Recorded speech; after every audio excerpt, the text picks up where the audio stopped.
You say you want love, but tell me honestly, is it love you really want, or is it to feel chosen by someone?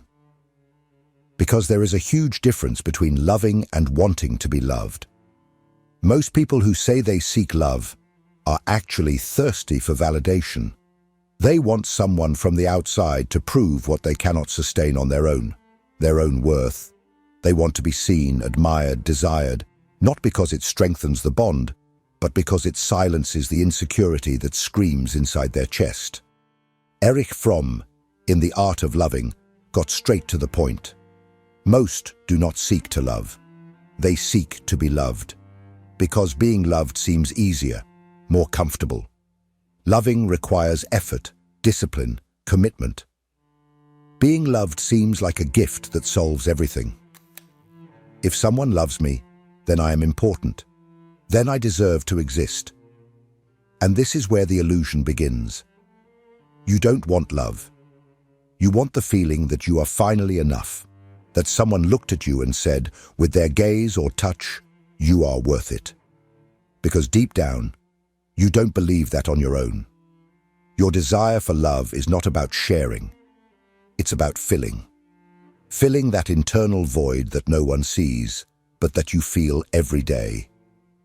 A void that may have started in childhood, perhaps with rejection, abandonment, or simply from never being taught to see yourself as someone worthy of love without having to prove anything to anyone. So you grew up believing you need to be chosen to have value, that you need to be desired to be relevant. And every time someone chooses you, you feel, for a brief moment, that everything is okay, that the emptiness has disappeared. But it always comes back, doesn't it? Fromm called this immature love. It's that love that arises from the need for fusion, that urgency to merge with someone because you cannot stand being with yourself. It's not desire, it's dependency. It's not connection, it's emotional addiction. And the worst part, the culture we live in feeds this. It teaches you to look for someone to complete you, someone to save you, someone to give meaning to your existence. But that is a lie sold as romance. True love does not happen when someone chooses you. It can only be born when you stop needing to be chosen. If you've made it this far, it's because on some level, you feel this. You feel that something is wrong with the way you relate. You feel that there is something in you that still waits to be validated by someone from the outside. And maybe you are tired of begging for attention, of losing yourself trying to be what others want, of clinging to the slightest display of affection as if it were all you have. But let me tell you one thing.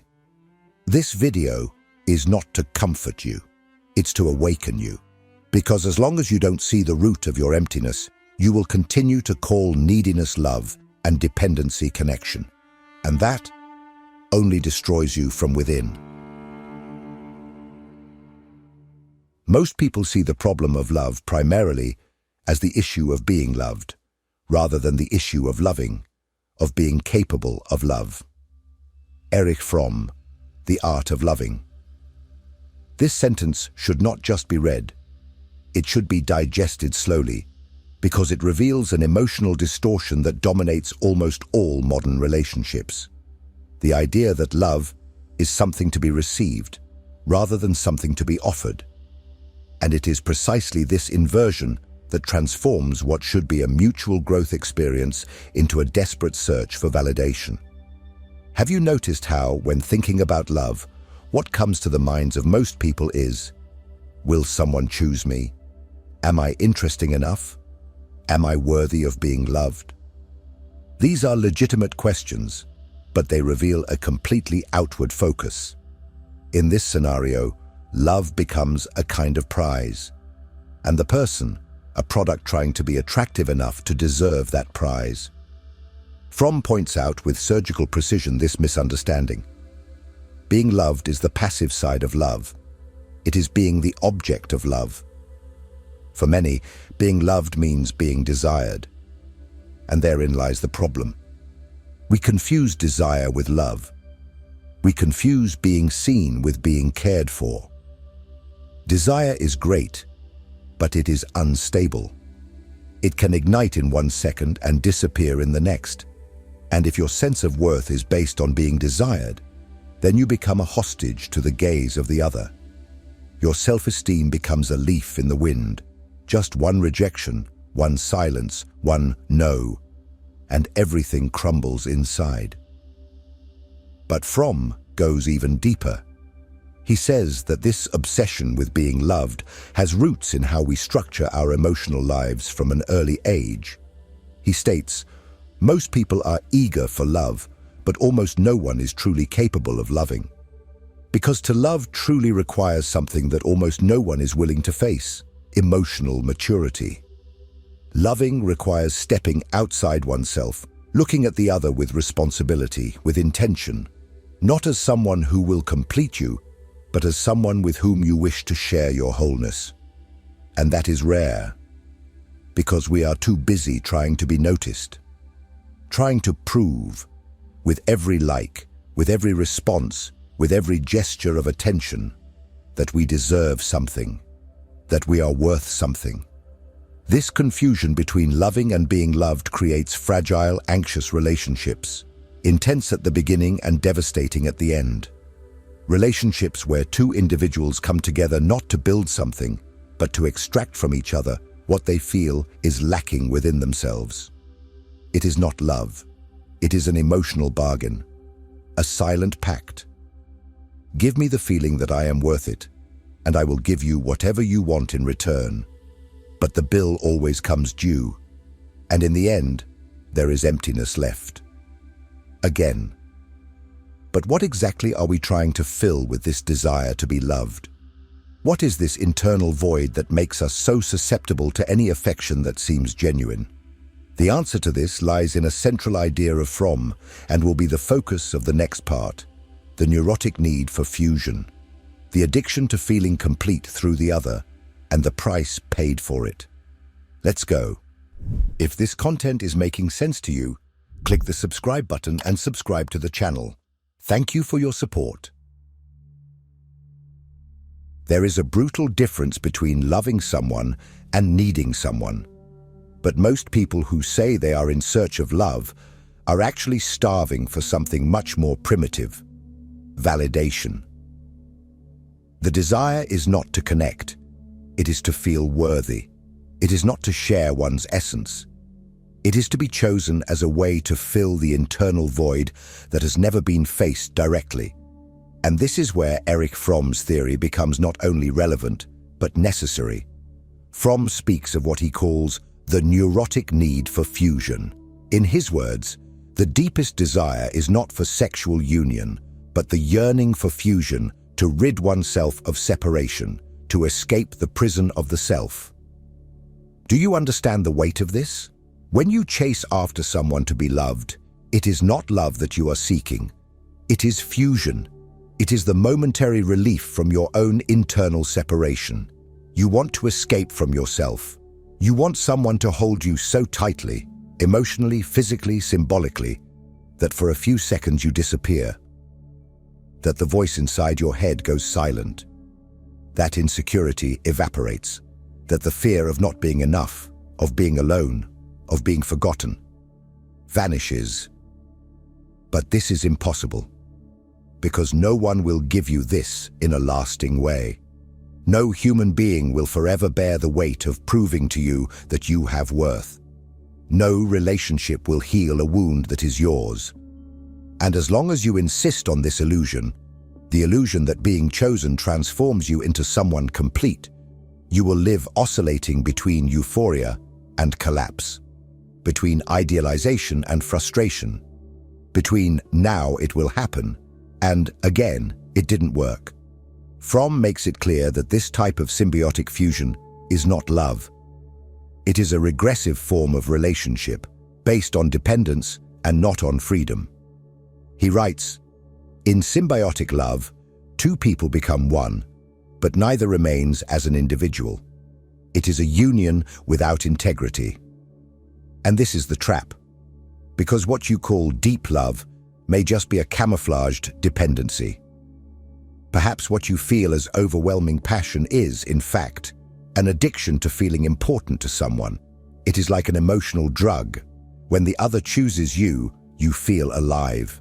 When they pull away, you crumble. This hunger to be chosen has deep roots.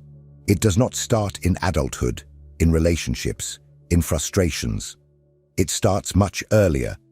It begins in childhood, in the way we were seen, or not seen, by those who were supposed to teach us to love ourselves. That is why what we are calling the search for love is, in fact, an unconscious repetition of an old pain. An attempt to do now what we could not do before, to feel unconditionally loved. And this cycle only breaks when you recognize that your pain is not in the present, it is in the past. What hurts today is the echo of what was unresolved back then. And to understand this, we need to look directly at the origin of this need. We need to go down to the emotional root of the problem, the wounded child that still lives inside you, asking for love with a choked voice. And this is exactly what we will talk about in the next part. Have you ever wondered why, even after so long, certain relationships still crumble you like you were 5 years old? Why do you cling so tightly, so quickly, to those who give you the slightest bit of attention? Why do you feel like the whole world is collapsing when someone pulls away or simply stops responding? It's not an exaggeration. It's not drama. It's a child inside you screaming, silently, for something it never received. Erich Fromm doesn't use the term inner child directly in The Art of Loving, but the entire emotional structure he describes points exactly to that. The formation of our way of loving comes from our childhood, from how we were loved, seen, or ignored. He states, "The experience of separation provokes anxiety. It is, by far, the most intense source of anguish in man. And it is precisely in childhood that this experience of separation manifests with the most brutality. The child is born completely dependent. It needs to be fed, protected, touched, validated, and above all, it needs to feel emotionally safe. When this doesn't happen, when the love received is conditional, unstable, absent, or manipulative, an invisible wound is created. And this wound doesn't disappear with time. It just hides under adult masks, forced self-sufficiency, impulsive relationships, constant need to be desired, paralyzing fear of rejection. Fromm writes about how many adults seek in relationships a symbolic way back to the womb, to the state of security and total fusion. This, according to him, is a regression, not evolution. He says, "In the childish form of love, I love because I am loved. In the mature form, I am loved because I love." The childish form of love still lives in you when you seek someone to love you, so that you can then feel complete. This logic is deeply emotional, not rational. The wounded child inside you learned that to be loved, it needed to please. It needed to be useful. It needed to not be a bother. And now, as an adult, you continue trying to deserve love, trying to fit in, trying to be enough for someone to stay. But the problem was never that you weren't worthy of love. The problem was that you learned you had to strive to have it. And this shaped your entire view of affection. It shaped your way of loving, of giving yourself, of protecting yourself. What you call love is often just this child repeating old patterns. If I am perfect, they won't abandon me. If I please, they will choose me. If I am needed, they will love me. And this cycle is cruel, because no matter how much you do, how much you give, how much you nullify yourself, nothing will be enough to silence the pain of the child that still believes love must be earned. And as long as you ignore this part of you, you will continue attracting relationships that only confirm this wound, relationships that do not heal, only reinforce. But there is a way out. Healing does not come from the outside. It does not come from the next relationship, the next promise, the next crumb of attention. Healing begins when you finally look at this child, not with judgment, but with compassion. when you stop demanding that others take care of what is your responsibility. And it is here that we begin to walk the path of emotional maturity, the path of true love. In the next part, we will talk about what this really means, what mature love is according to Fromm, why it is so rare, and how you can start to build it within yourself, even after so long trying to fill it from the outside. Loving truly is one of the most demanding tasks of human life. It is no coincidence that most people fail miserably when trying, because loving is not falling in love. It is not desire. It is not attachment. Loving, as Erich Fromm teaches us, is an act of courage, of conscious decision, of emotional discipline. And that is exactly why it is so rare, because it requires you to be whole before even touching the other. Fromm does not mince words. Love is an activity, not a passive affection. It is a continuous standing up, not a sudden falling. In general, the active character of love can be described by saying that to love is, above all, to give and not to receive. This quote is a reality check, because it destroys one of the most ingrained illusions of contemporary culture, that love is something that simply happens to us, that it is something magical, involuntary, a beautiful accident. But Fromm says the opposite. Loving is an action, a practice, a constant commitment. It is a choice that is renewed every day, even when passion runs out, even when the other fails, even when life weighs down. And here is the detail that exposes how unprepared most people are to love. You cannot offer what you have not built within yourself. Fromm states, "The problem of human existence is that of separation.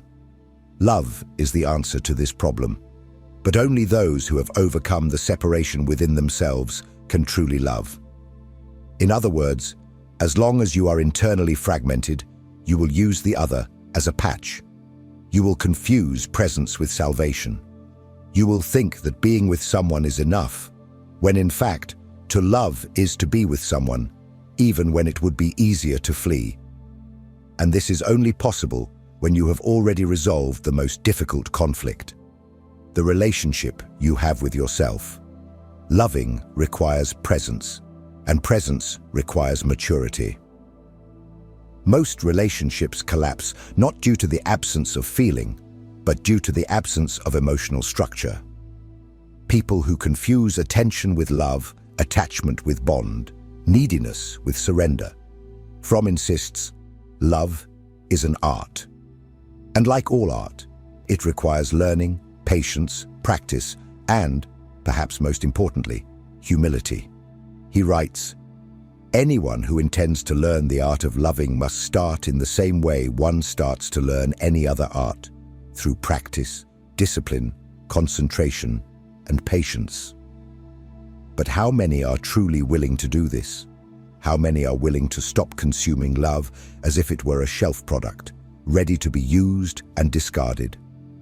To truly love is to swim against the current of immediate culture, against the inflated ego, against the fear of vulnerability. To truly love is to have the courage to strip down emotionally without any guarantee that the other will do the same, and still love. This is the point at which love ceases to be a romantic fantasy and becomes an internal revolution. When you stop wanting someone to save you and start being someone with whom you can build. When you stop begging for affection and start choosing to love consciously, clearly, responsibly. When you do not love because you need to, but because you want to.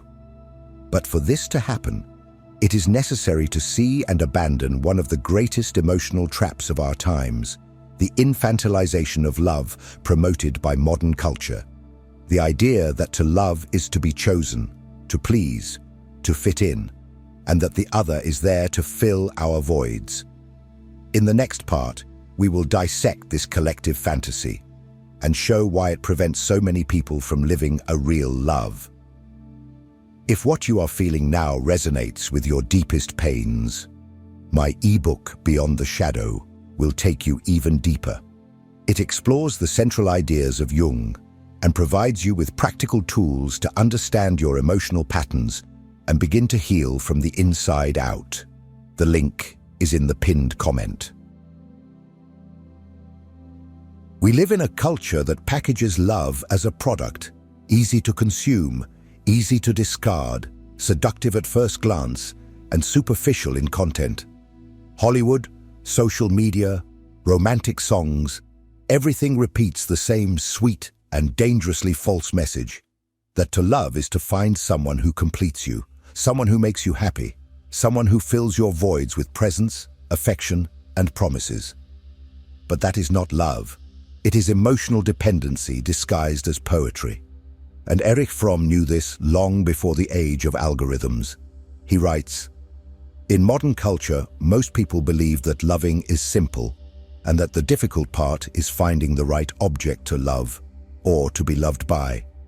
This belief results from the superficial idea that loving is easy for anyone. And here lies the trap. People do not want to learn to love. They want to be loved effortlessly. They want to live intense romances without having to look within. They want to be desired without asking themselves why. They want the other as a mirror that confirms their own idealized image, and not as a real encounter between two imperfect human beings. The infantilization of love begins right there. When we turn the relationship into a fantasy field, where the other exists to save us from ourselves. Fromm denounces this as a structural flaw in our society. We are not taught to love. We are conditioned to desire status, beauty, approval, pleasure. And we project all of this onto the other. We want someone to prove to us that we are special, to take us out of loneliness, doubt, insecurity. But that is not love. It is a search for an emotional father, for a nurturing mother, for someone to take on the responsibility that should be ours. He also points out that, in immature love, the other is seen as an object of emotional consumption, something that must work for me to feel good. And here is the most uncomfortable point. You may be relating not to another person, but to the idea of what that person makes you feel. This explains why so many people do not love. They just cling. And why so many relationships end as soon as the illusion falls. Culture trains us to desire sensations, not connections. To seek intensity, not intimacy. To consume the other, not to build together. The result? Fragile, anxious relationships, hypersensitive to the slightest sign of frustration. People who fall in love quickly, but burn out even faster. Loves based on expectation, not on reality. On neediness, not on choice. And all of this is constantly reinforced by a system that profits from your dissatisfaction. That sells the promise that the next one will be better.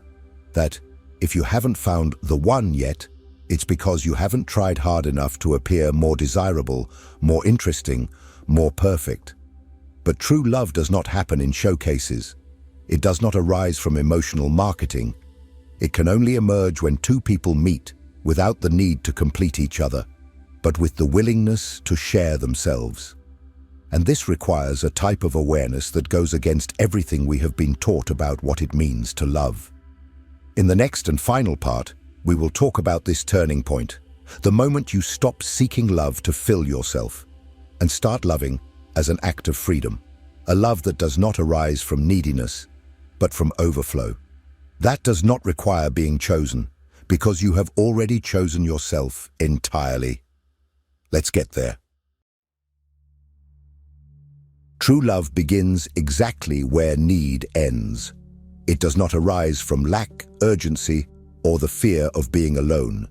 It is born from presence, from your ability to remain whole in front of another, without nullifying yourself, without losing yourself, without begging to be validated. When you still need to be chosen to feel valuable, you are not loving. You are just trying to exist through the other. You are trying to prove to yourself once again that you are worthy of being seen. But real love has nothing to do with that. It is not a cry for help. It is not neediness disguised as passion. Authentic love is a choice. It is the natural expression of someone who has already found themselves, who has already seen themselves as a whole, who has already faced their own emptiness, and decided no longer to use it as an excuse to emotionally depend on anyone. You have spent too much time seeking someone to make you feel special. But what if you stopped today?